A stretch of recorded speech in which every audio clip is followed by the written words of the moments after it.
बदलने के लिए तो इतना बदला है कि जिसका कोई हिसाब ही नहीं है। 2014 से लेकर 2017, 2017 से लेकर 2022 तक महाराजगंज का जो आमूल चूल परिवर्तन हुआ है, ये भारतीय जनता पार्टी की सरकार ने किया है, बाकी सरकारों ने कुछ नहीं किया है। महाराजगंज की जब बात होती है तो इसीलिए भी बहुत ज्यादा चर्चा होती है क्योंकि इस वक्त बीजेपी की कमान जिसके हाथ में उत्तर प्रदेश में, पंकज चौधरी, वो यहाँ से 7 बार के लोकसभा सांसद हैं। क्या आपको लगता है कि उसका कोई असर महाराजगंज में दिखा विकास के लिहाज से? जी हाँ, पूरा का पूरा दिखाई दे रहा है। पहले महाराजगंज की मात्र एक सड़क NH हुआ करती थी। आज महाराजगंज के चारों तरफ आप जाएंगे तो चारों तरफ सड़कें NHI से जुड़ चुकी हैं। कुछ तो कमी होगी ना? जो है मैं बता रहा हूँ, की बात है जो है मैं वही बता रहा हूँ। अब किसी घर में 24 घंटे बिजली आती है? 24 घंटे नहीं, लेकिन 22 घंटे तो रहती है। ये जो एक्शन होता है अपराधियों पर, क्या आपको लगता है कि वो सही एक्शन हो रहा है? बिल्कुल, अपराधी का जगह यहाँ नहीं है, अपराधियों का जगह तो जेल है या तो ऊपर है। महाराजगंज की कुछ महिलाओं से भी आगे हम बात करेंगे, तो चलिए कुछ महिलाओं से जानते हैं कि यहाँ किस तरह की व्यवस्था है। पहले आप बताइए, कब से आप महाराजगंज में हैं? मेरा जन्म यहीं पे है, महाराजगंज में। अच्छा, तब तो बहुत सालों से आप यहाँ पर हैं, जन्म से लेकर अभी तक। क्या क्या बदलाव महाराजगंज ने देखे हैं अभी तक? नहीं, यहाँ पे तो पहले से बहुत कुछ बदल गया है। हर सिस्टम यहाँ पे सही है। पढ़ाई का भी सुविधा, मतलब व्यवस्था भी सही है, हर चीज में सही है। सेफ्टी भी सही है। तो सरकार जो दावे करती है कि यहाँ पर अब बेटी पढ़ाओ बेटी बचाओ की हम बात करते हैं, बेटियां सुरक्षित हों, बिजली पानी जैसी जो मूलभूत सुविधाएं हैं वो बेहतर हो, ये सब कुछ है जमीन पर? सब बहुत कुछ अच्छा है। महाराजगंज का अंबेडकर पार्क शाम के में लोगों के लिए एक अड्डा जैसा होता है, जहाँ पर लोग आते हैं और बहुत अच्छे से इस पार्क को डेवलप किया गया है। यहाँ खाने पीने से लेकर के बच्चों के खेलने तक की व्यवस्था है और साथ ही साथ बहुत अच्छे से इसको मेंटेन भी किया गया है और यहाँ पर बहुत सारे लोग जुड़ते हैं शाम में। तो चलिए उनसे भी बात करने की कोशिश करते हैं। भैया, क्या नाम है आपका? कितने साल से महाराजगंज में? रमेश कुमार वर्मा। मैं 25 साल से मैं महाराजगंज में। अरे वाह, ये तो बहुत ही लंबा वक्त। तो आइए बात करते करते थोड़ा टहलते भी हैं। अगर पिछले कुछ सालों की बात करें, खासतौर पर 2017 के बाद से महाराजगंज में क्या कुछ बदलाव हुआ है? मैम, बहुत बदलाव हुआ है। अच्छा, और लॉ एंड ऑर्डर कैसा है महाराजगंज का? लॉ एंड ऑर्डर बहुत ही अच्छा है। यहाँ पे 10 बजे रात तक महिलाएं कहीं भी आ जा सकती हैं। योगी सरकार में, भाजपा सरकार में बहुत ही अच्छा चल रहा है। ये सब कार्यक्रम जो देख रहे हैं, विकास की जो बात हो रही है, मैं देख रहा हूँ कि वास्तव में 2014 के बाद जितनी तेजी से विकास हुआ हमारे महाराजगंज का, मैं महाराजगंज की बात कर रहा हूँ, और बाकी जो है देश में सरकार चला रही है, अच्छे काम कर रहे हैं, लेकिन महाराजगंज में जो देहात के लोग पढ़ाने के लिए बच्चों महाराज में क्वार्टर लेकर रहते थे, आज उनको क्वार्टर लेने की जरूरत नहीं है। गांव तक ले जो है ऐसा रास्ता बन गया, लाइन पानी जो है सारी चीज एकदम कनेक्टिविटी रास्ते मतलब हाँ एकदम शहर जैसे हो गया है।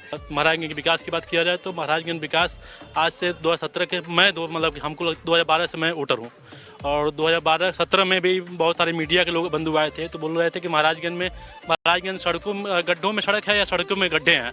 तो ये स्थिति थी, मीडिया के लोग कह रहे थे।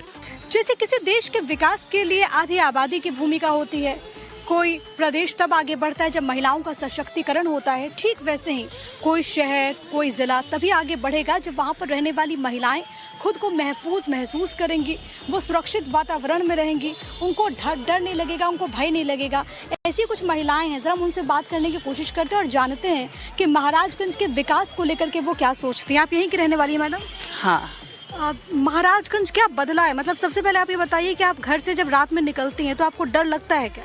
नहीं, पहले तो यहाँ कोई भी लड़कियाँ चाहे महिलाएं 6 बजे के बाद बाहर नहीं निकलती थी, लेकिन जब से योगी सरकार मोदी जी आए हैं तब से महाराजगंज में हर लड़कियां जहां भी कोई भी शॉप पे काम करती हैं 8 बजे 9 बजे आराम से घर जाती हैं। आप बताइएगा कि क्या मतलब आप घर से जब बाहर निकलती हैं तो आपको डर लगता है क्या? पुलिस रहती है अलर्ट? नहीं, डर नहीं लगता, चारों तरफ पुलिस ही रहती है। पुलिस रहती है। आपको लगता है कि प्रदेश सरकार अच्छा काम कर रही है महिलाओं के लिए? हाँ, अच्छा काम कर रही है। मतलब आपको कोई शिकायत तो नहीं है? आपको दिक्कत तो नहीं होती? नहीं, कभी नहीं। तो आपको कौन नेता पसंद है यूपी में? योगी आदित्यनाथ। क्यों पसंद है? मान लीजिए अच्छे काम कर रहे हैं, बिजली पानी सड़क। कुछ युवा हैं, हम उनसे भी जानते हैं कि क्या वाकई में महाराजगंज में युवाओं के लिए बेहतर अवसर मिले हैं या फिर नहीं। क्या नाम है आपका? जी, मेरा नाम विनय वर्मा है। विनय जी, यहाँ पर युवाओं के लिए सब माहौल ठीक है या फिर नहीं? बिल्कुल ठीक है। यहाँ जब से भाजपा की सरकार यहाँ हुई है हमको लगता है बहुत कुछ हमको यहाँ बेहतर सुविधाओं का आभास हो रहा है। आपको क्या लगता है यहाँ पर युवाओं को बाहर जाने की जरूरत नहीं पड़ती है? नहीं, बिल्कुल नहीं जाने की जरूरत पड़ती है। सारी सुविधाएं यहाँ सरकार ने उपलब्ध करा दिया है। तो आप लोगों को कोई दिक्कत तो नहीं होती? नहीं। सड़क पे गाड़ी चलाते हैं अच्छे से? जी। दौड़ती है गाड़ी? पहले कैसा था? पहले अच्छी सड़क थी? नहीं, पहले बहुत खराब। पहले गड्ढे में सड़क में गड्ढा था, हम लोगों को यही नहीं मालूम है। क्या कुछ परिवर्तन आप महसूस करती हैं? मतलब आप सुरक्षित महसूस करती हैं घर से जब बाहर निकलती हैं? हाँ, मैं बहुत मतलब सुरक्षित महसूस करती हूँ, क्योंकि 2012 में जब मैं काम करती थी एनजीओ में, तो शाम अगर होता था मुझे अपने आप को डर लग जाता था, क्योंकि मतलब महिला सुरक्षित नहीं थी पहले। तो महाराजगंज में अलग अलग लोगों से हम दोनों लगातार बात कर रहे हैं और देखिए ज्यादातर लोग का यही मानना है, और बल्कि हम भी जब सड़क पर निकल रहे हैं या पार्क में आ रहे हैं, अलग अलग जगहों पर जा रहे हैं, तो यही देख रहे हैं कि वाकई महाराजगंज में विकास तो हुआ है, महाराजगंज में बदलाव तो हुआ है। और सबसे बड़ी बात है श्वेता, हमने महिलाओं से बात की, उन महिलाओं का कहना है कि एक वक्त ऐसा भी था जब वो घर से बाहर निकलती थी तो घबराती थी। इनफैक्ट बहुत सारी ऐसी महिलाओं से जिनसे हमने बात की, वो कहती हैं कि हम घर से जब बाहर निकलते थे घर वाले मना कर देते, आप शाम के 7 बजे के बाद घर से बाहर नहीं निकल सकते, लेकिन अब चीजें बदली हैं।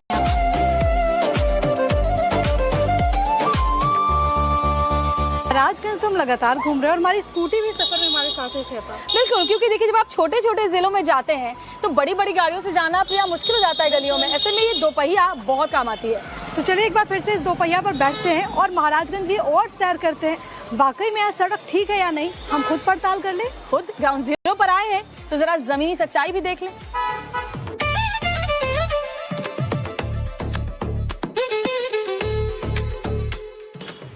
अच्छा, पूर्वांचल में एक बात मैंने देखी है, पूर्वांचल के तमाम जिलों में जहां हम यूपी यात्रा के तहत जा रहे हैं, एक चाय की ऐसी दुकान जरूर होती है जहां पर लोग बैठ करके राजनीतिक चर्चा करते हैं, और ऐसी है प्रेरणा कैंटीन महाराजगंज की, जिनके सत्तन जी की चाय बड़ी मशहूर है। लोग दूर दूर से यहाँ चाय का मजा लेने के, जायका लेने के लिए आते हैं। सत्तन जी, कब से है दुकान?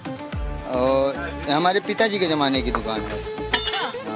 ये मान के चलिए कि